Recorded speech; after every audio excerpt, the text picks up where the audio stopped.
اعوذ باللہ من الشیطان الرجیم، بسم اللہ الرحمن الرحیم۔ الحمد للہ رب العالمین، والصلاۃ والسلام علی سید المرسلین و خاتم النبیین، اما بعد۔ جہاد میں خدمت کرنے، صحیح بخاری باب کتاب الجہاد، حدیث نمبر 2888۔ جہاد میں خدمت کرنے کی فضیلت کا بیان۔ ہم سے محمد بن عرارہ نے بیان کیا، کہا ہم سے شعبہ نے بیان کیا، ان سے یونس بن عبید نے، ان سے ثابت بنانی نے، اور ان سے انس بن مالک رضی اللہ عنہ نے بیان کیا کہ میں جریر بن عبداللہ بجلی رضی اللہ عنہ کے ساتھ تھا تو وہ میری خدمت کرتے تھے، حالانکہ عمر میں وہ مجھ سے بڑے تھے۔ جریر رضی اللہ عنہ نے بیان کیا کہ میں نے ہر وقت انصار کو ایک ایسا کام کرتے دیکھا، رسول اللہ صلی اللہ علیہ وسلم کی خدمت، کہ جب ان میں سے کوئی مجھے ملتا تو میں اس کی تعظیم و اکرام کرتا ہوں۔ حدیث نمبر 2889، اردو ترجمہ۔ ہم سے عبدالعزیز بن عبداللہ نے بیان کیا، کہا ہم سے محمد بن جعفر نے بیان کیا، ان سے مطلب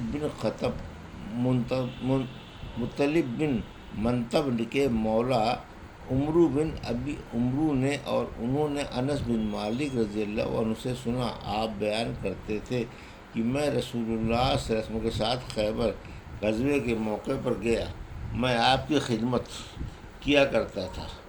پھر جب آپ صلی اللہ علیہ وسلم واپس ہوئے اور احد پہاڑ دکھائی دیا تو آپ صلی اللہ علیہ وسلم نے فرمایا کہ یہ وہ پہاڑ ہے جس سے ہم محبت کرتے ہیں اور وہ ہم سے محبت کرتا ہے۔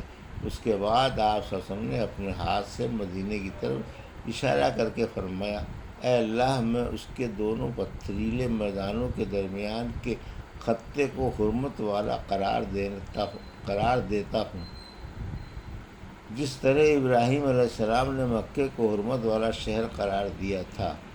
اے اللہ، ہمارے سا اور ہمارے مد میں برکت عطا فرما۔ حدیث نمبر 2890، اردو ترجمہ۔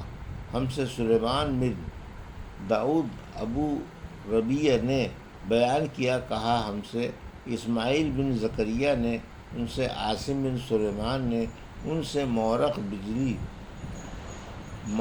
اجلی نے، اور ان سے انس رضی اللہ عنہ نے بیان کیا کہ ہم نبی کریم صلی اللہ علیہ وسلم کے ساتھ ایک سفر میں تھے، کچھ صحابہ کرام روزے سے تھے اور کچھ نے روزہ نہیں رکھا تھا، موسم گرمی کا تھا، ہمیں زیادہ بہتر سایہ جو کوئی کرتا اپنا کمبل تان لیتا۔ خیر، جو لوگ روزے سے تھے وہ کوئی کام نہ کر سکے تھے، اور جن حضرات نے روزہ نہیں رکھا تھا تو انہوں نے ہی اونٹوں کو اٹھایا، پانی پلایا اور روزہ داروں کی خوب خدمت بھی کی اور دوسرے تمام کام کیے۔ نبی کریم صلی اللہ علیہ وسلم نے فرمایا، آج اجر و ثواب کو روزہ نہ رکھنے والے لوٹ کر لے گئے۔ حدیث نمبر 2891، اردو ترجمہ۔ اس شخص کی فضیلت جس نے سفر میں اپنے ساتھی کا سامان اٹھایا۔ ہم سے اسحاق بن نصر نے بیان کیا، کہا ہم سے عبدالرزاق نے بیان کیا، ان سے معمر نے، ان سے حمام نے، ان سے ابو ہریرہ رضی اللہ عنہ نے کہ نبی کریم صلی اللہ علیہ وسلم نے فرمایا، روزانہ انسان کے ہر ایک جوڑ پر صدقہ لازم ہے، اور اگر کوئی شخص کسی کی سواری میں مدد کرے کہ اس کو سہارا دے کر اس کی سواری پر سوار کرا دے یا اس کا سامان اس پر اٹھا کر رکھ دے تو یہ بھی صدقہ ہے۔ اچھا اور پاک لفظ بھی زبان سے نکالنا صدقہ ہے۔ ہر قدم جو نماز کے لیے اٹھتا ہے وہ بھی صدقہ ہے، اور کسی مسافر کو راستہ بتا دینا بھی صدقہ ہے۔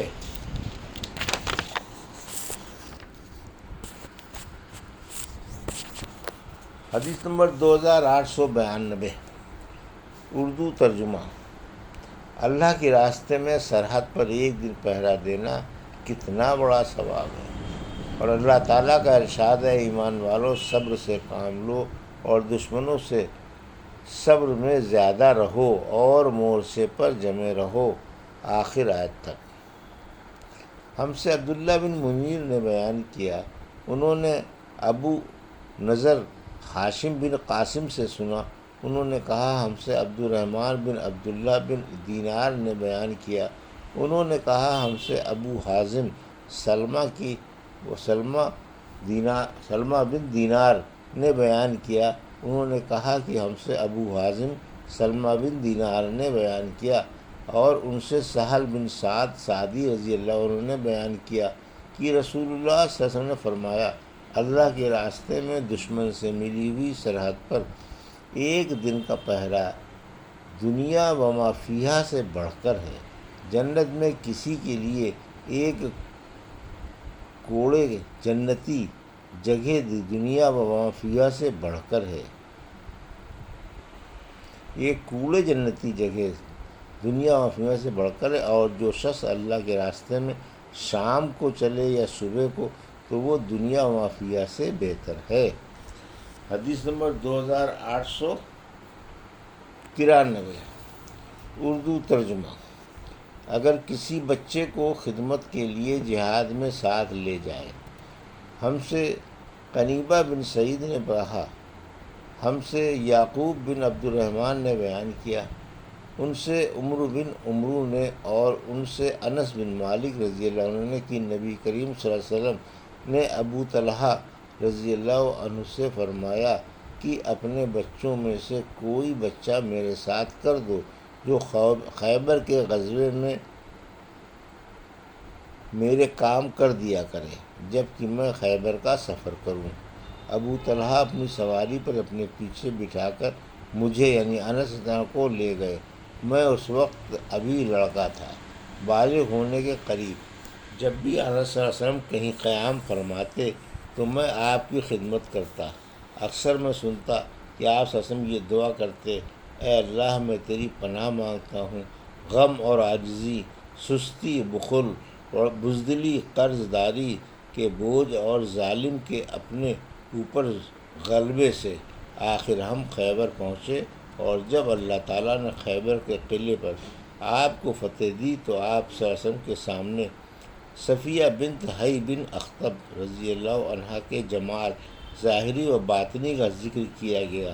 ان کا شوہر یہودی لڑائی میں کام آ گیا تھا اور وہ ابھی دلہن ہی تھی، اور چونکہ قبیلے کے سردار کی لڑکی تھیں اس لیے رسول کریم صلی اللہ علیہ وسلم نے ان کا اکرام کرنے کے لیے انہیں اپنے لیے پسند فرما لیا۔ آپ صلی اللہ علیہ وسلم انہیں ساتھ لے کر وہاں سے چلے۔ جب ہم سعد الصباح پر پہنچے تو وہ حیض سے پاک ہوئیں، تو آپ صلی اللہ علیہ وسلم نے ان سے خلوت کی۔ اس کے بعد آپ نے حیض، کھجور، پنیر اور گھی سے تیار کیا ہوا ایک کھانا تیار کرا کر ایک چھوٹے سے دسترخوان پر رکھوایا، اور مجھ سے فرمایا کہ اپنے آس پاس کے لوگوں کو دعوت دے دو، اور یہی آنس صلی اللہ علیہ وسلم کا حضرت صفیہ رضی اللہ عنہا کے ساتھ نکاح کا ولیمہ تھا۔ آخر ہم مدینے کی طرف چلے۔ انس رضی اللہ عنہ نے کہا، میں نے دیکھا کہ حضرت صلی اللہ علیہ وسلم صفیہ رضی اللہ عنہا کی وجہ سے اپنے پیچھے اونٹ کے کوہان کے ارد گرد اپنی عبا سے پردہ کیے ہوئے تھے۔ سواری پر جب حضرت صفیہ رضی اللہ عنہا سوار ہوتیں تو آپ صلی اللہ علیہ وسلم اپنے اونٹ کے پاس بیٹھ جاتے اور اپنا گھٹنا کھڑا رکھتے، اور حضرت صفیہ رضی اللہ عنہا اپنا پاؤں حضور اکرم صلی اللہ علیہ وسلم کے گھٹنے پر رکھ کر سوار ہو جاتی۔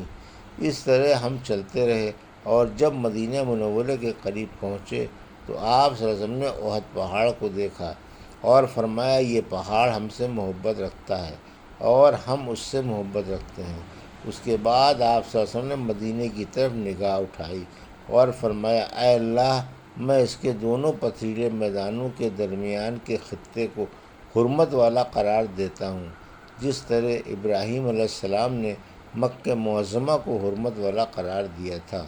اے اللہ، مدینے کے لوگوں کو ان کی مد اور سا میں برکت دینا۔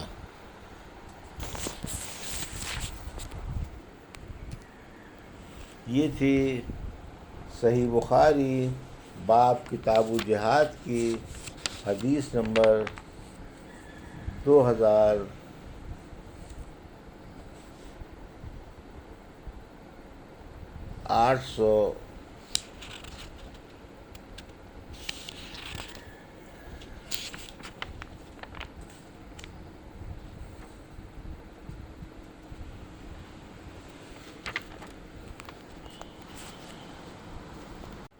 2888 سے 2893 کا اردو ترجمہ جو ابھی آپ نے سماعت فرمایا۔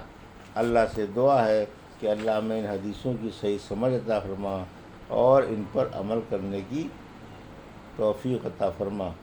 آمین یا رب العالمین۔